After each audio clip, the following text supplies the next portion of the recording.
উহুদের যুদ্ধের কিছু ধারণা আপনাদের সামনে পেশ করি। আয়াতের মর্ম এবং আয়াতের উদ্দেশ্য বোঝা সহজ হবে। উহুদের যুদ্ধে কাফেরদের সংখ্যা ছিল 3000। ভালো বড় যোদ্ধা ছিল, যারা যুদ্ধের পোশাক পরিধান করে ওই যুদ্ধে অংশগ্রহণ করেছিল, এমন সংখ্যা ছিল 700। 200 ঘোড়া, 3000 উট, সাথে 14 জন নারী ছিল, 14 জন মহিলা ছিল। মহিলাদের কাজ কি? মহিলারা কি যুদ্ধ করে? তারা কি মারামারি করতে পারে? কিন্তু মহিলাদেরকে নেওয়ার একটা উদ্দেশ্য ছিল যে উহুদ যুদ্ধের থেকে যদি কোনো কাফের পালানোর চেষ্টা করে, কোনো পুরুষ পালানোর চেষ্টা করে, মহিলারা তাদেরকে কন্ট্রোল করবে এইভাবে যে দেখো আমরা মহিলা হয়ে কিন্তু এখনো যুদ্ধের মাঠে আছি, তোমরা কেমন পুরুষ যে তোমরা ভীত হয়ে যুদ্ধের ময়দান ছেড়ে তোমরা পালিয়ে যাচ্ছ। এই জাতীয় কথা বলে যেন তাদেরকে মাঠে রাখে, তাদেরকে কন্ট্রোল করে। এই জন্য 14 জন মহিলা আছে। এদিকে মুসলমানদের সংখ্যা ছিল 1000। 1000 বলাও কঠিন, কারণ আব্দুল্লাহ ইবনে উবাই ইবনে সুলুল মুনাফিকের সর্দার, সে 300 জন মানুষকে নিয়ে যুদ্ধের আগেই ভেগে চলে আসছে। 1000 থেকে 300 বাদ গেলে কত থাকে? 700। এই 700 জনকে নিয়ে 3000-এর বিপক্ষে মোকাবেলা করতে, যুদ্ধ করতে গেলে রাসূল সাল্লাল্লাহু আলাইহি ওয়াসাল্লাম সাহাবায়ে কেরামকে যুদ্ধের ময়দান এমন ভাবে সাজালেন, প্রথম দিকে মুসলমানদের বিজয় একেবারে কাছে ছিল। বিজয়ের দাগ টানতেছিলেন সাহাবায়ে কেরাম, বিশ্ব নবী মুসলমানদের পক্ষেই বিজয় ছিল। কিন্তু শেষ পর্যায়ে কাফেররাই বলা যায় তারাই জিতে গেছে। তো ওই অবস্থায় মুসলমান মারা গেছিল 70 প্লাস, কেউ বলেন 72, কেউ বলেন 73। আর মুসলমান কাফেরদের সংখ্যা ছিল মাত্র 22 বা 23 জন। তো মুসলমানদের সংখ্যাই বেশি ছিল। তো এতগুলো সাহাবী মারা যাওয়া এটা বড় বিপদ। সেদিকেই লক্ষ্য করে আল্লাহ তাআলা বলেন, আসাবাতকুম মুসিবাতুন ক্বাদ আসাবতুম মিসলাইহা কুনতুম আন্না হাযা। যখন তোমাদের কাছে কোন বিপদ আসে তখন তোমরা বলো যে এই বিপদ কোথা থেকে আসলো? সাহায্যকারী আল্লাহ তো আমাদের সাথে ছিল, বিপদ কোথা থেকে আসলো?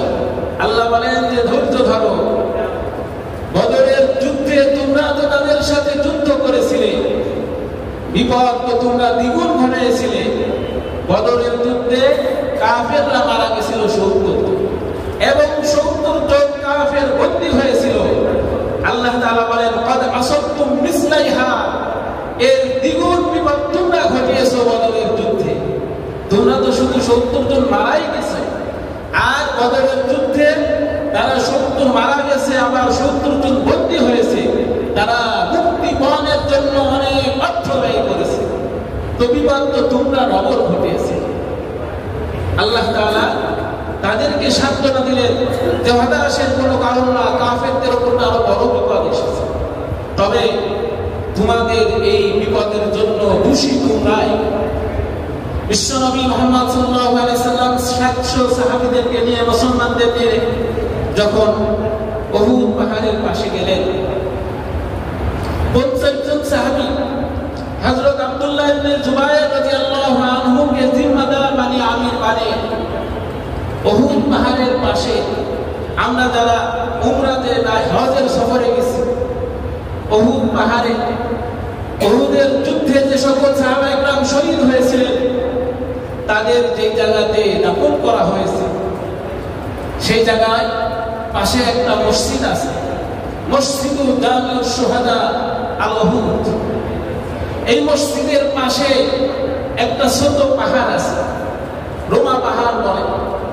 বিশ্বনবী সাহাবী আব্দুল্লাহ ইবনে জুবায়েরকে বললেন যে 50 জন সাথী নিয়ে তুমি এখানেই থাকবে, আমরা যুদ্ধে জিতি বাহার, আমাদের জয় বা পরাজয় হোক, খবরদার এই পাহাড় থেকে তোমাদের সঙ্গীদেরকে নিয়ে কখনোই হটবে না।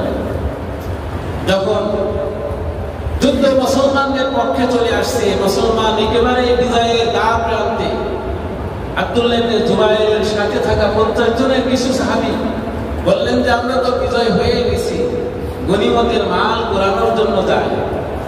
কেউ কেউ চলে গেলেন মাল জমা করার জন্য। আব্দুল্লাহ ইবনে জুবাইর স্মরণ করাই দিলেন যে দেখো, বিশ্ব নবীর ফরমান, আমরা হারি বাজিতে এখান থেকে আমাদের সরার কোনো অনুমতি নাই। কিছু চলে গেলে আস্তে আস্তে সংখ্যায় মাত্র 6 থেকে 7 জন সেখানে ছিলেন। কাফেররা সুযোগ পেয়ে সেখান থেকে প্রবেশ করে মুসলমানদের উপরে আক্রমণ। এরপরেই আস্তে আস্তে জয়ের থেকে বিজয়ের থেকে পরাজয়ের দিকে পড়ে। সেই যুদ্ধে সবচেয়ে বড় একজন বীর পুরুষ শহীদ হয়েছেন, তার নাম কি ছিল? আমির হামজা রাদিয়াল্লাহু আনহু, বিশ্বনবীর সাহাবী। খেয়াল রাখবেন, মক্কাতে 3 জন বীর পুরুষ ছিলেন। তার ভিতরে 1 নম্বর হলো আমির হামজা, 2 নম্বর ওমর ফারুক রাদিয়াল্লাহু আনহু, আর কাফেরদের থেকে আরেকজন ছিল আবু জাহল। এই 3 জনের মধ্যে আমির হামজা বিশ্বনবীর চাচা শহীদ হয়েছেন এই উহুদের যুদ্ধে। এই উহুদের যুদ্ধে কিভাবে শহীদ হয়েছেন